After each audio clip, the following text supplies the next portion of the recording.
Assalamualaikum warahmatullahi wabarakatuh.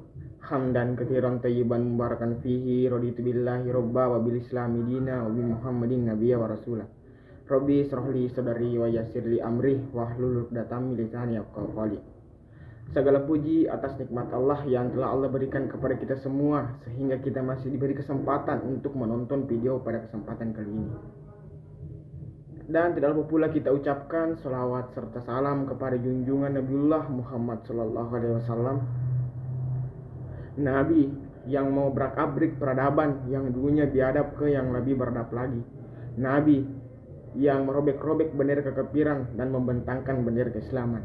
Nah, pada kesempatan kali ini saya akan menyampaikan materi tentang pendidikan anti korupsi. Nah, kita masuk ke bab yang terakhir di mata kuliah pendidikan anti korupsi, yaitu tindak pidana korupsi dalam peraturan perundang-undangan. Sejarah pemberantasan tindak pidana korupsi.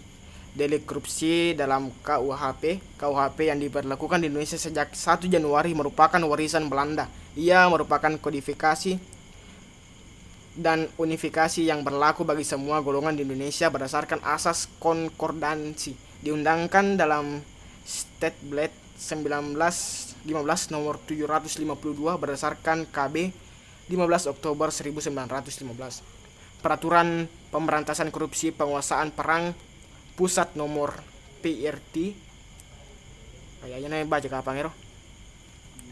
Peraturan Pemberantasan Korupsi Penguasa Perang. Pendapat yang menyatakan bahwa korupsi disebabkan antara lain oleh buruknya peraturan yang ada telah dikenal sejak dulu. Undang-Undang Nomor 24 Tahun 1960 tentang tindak pidana korupsi dari permulaan dapat diketahui bahwa peraturan penguasa perang pusat tentang pemberantasan korupsi itu bersifat darurat, temporer, dan berlandaskan undang-undang keadaan bahaya. Undang-Undang Nomor 3 Tahun 1971 tentang pemberantasan tindak pidana korupsi. Sejarah tidak mencatat banyak perkara tindak pidana korupsi pada periode 1960 sampai 1970. Diketahui apakah karena Undang-Undang tahun 1960 tersebut efektif ataukah karena pada periode lain sesudahnya memang lebih besar kuantitas maupun kualitasnya. TAP MPR nomor 11 MPR 1998 tentang penyelenggaraan negara yang bersih dan bebas korupsi, kolusi, dan nepotisme. Seiring dengan gerakan reformasi yang timbul dari ketidakpuasan rakyat atas kekuasaan Orde Baru selama hampir 32 tahun, keinginan untuk menyusun tantangan kehidupan baru menuju masyarakat madani berkembang di Indonesia.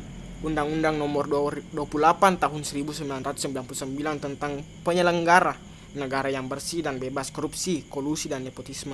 Undang-Undang Nomor 28 Tahun 1999 mempunyai judul yang sama dengan AP MPR Nomor 11 MPR 1998, yaitu tentang penyelenggara negara yang bersih dan bebas korupsi, kolusi, dan nepotisme. Undang-Undang Nomor 31 Tahun 1999 tentang pemberantasan tindak pidana korupsi. Lahirnya Undang-Undang Pemberantasan Korupsi Nomor 31 Tahun 1999 dilatar belakangi oleh dua alasan, yaitu pertama bahwa sesuai dengan bergulirnya Orde Reformasi dianggap perlu meletakkan nilai-nilai baru atas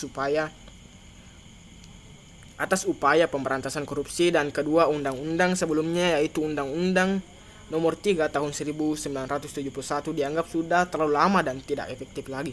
Kemudian Undang-Undang Nomor 20 Tahun 2001 tentang perubahan atas Undang-Undang Nomor 31 Tahun 1999 tentang pemberantasan tindak pidana korupsi. Undang-Undang Nomor 20 Tahun 2001 merupakan undang-undang yang lahir semata untuk memperbaiki kelemahan dan kekurangan undang-undang terdahulu. Undang-Undang Nomor 30 Tahun 2002 tentang Komisi Pemberantasan Tindak Pidana Korupsi. Lahirnya Undang-Undang Nomor 30 Tahun 1999 merupakan amanat dari Undang-Undang Nomor 31 Tahun 1999 yang menghendaki dibentuknya suatu Komisi Pemberantasan Tindak Pidana Korupsi. Nah, Undang-Undang Nomor 7 Tahun 2006 tentang pengesahan United Nations Convention Against Corruption pada tahun 2003 merajalelanya korupsi ternyata tidak hanya di Indonesia tetapi juga hampir di seluruh belahan dunia.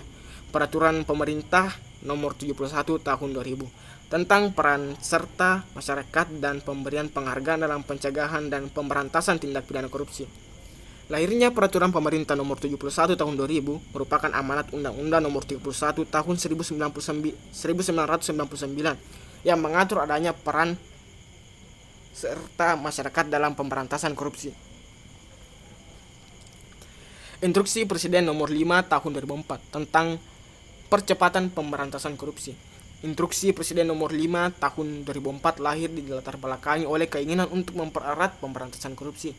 Mengingat situasi pada saat terbitnya Impres, pemberantasan korupsi mengalami hambatan dan semacam upaya perlawanan atau serangan balik dari koruptor. Latar belakang lahirnya delik korupsi dalam perundang-undangan korupsi. Delik korupsi yang dirumuskan oleh pembuat undang-undang, kemudian delik korupsi yang diambil dari KUHP. Gratifikasi. Di dalam penjelasan Pasal 12B ayat 1 disebut dengan pengertian gratifikasi adalah pemberian dalam arti luas, yakni meliputi pemberian uang, barang, rabat atau diskon, komisi, pinjaman tanpa bunga, tiket perjalanan, fasilitas penginapan, perjalanan wisata, pengobatan cuma-cuma, dan fasilitas lainnya. Gratifikasi tersebut baik yang diterima di dalam negeri maupun di luar negeri dan yang dilakukan dengan menggunakan sarana elektronik atau tanpa sarana elektronik. Mungkin itu yang saya sampaikan pada kesempatan kali ini. Saya akhiri dengan ucapan billahi fi sabilil haq fastabiqul khairat. Wassalamualaikum warahmatullahi wabarakatuh.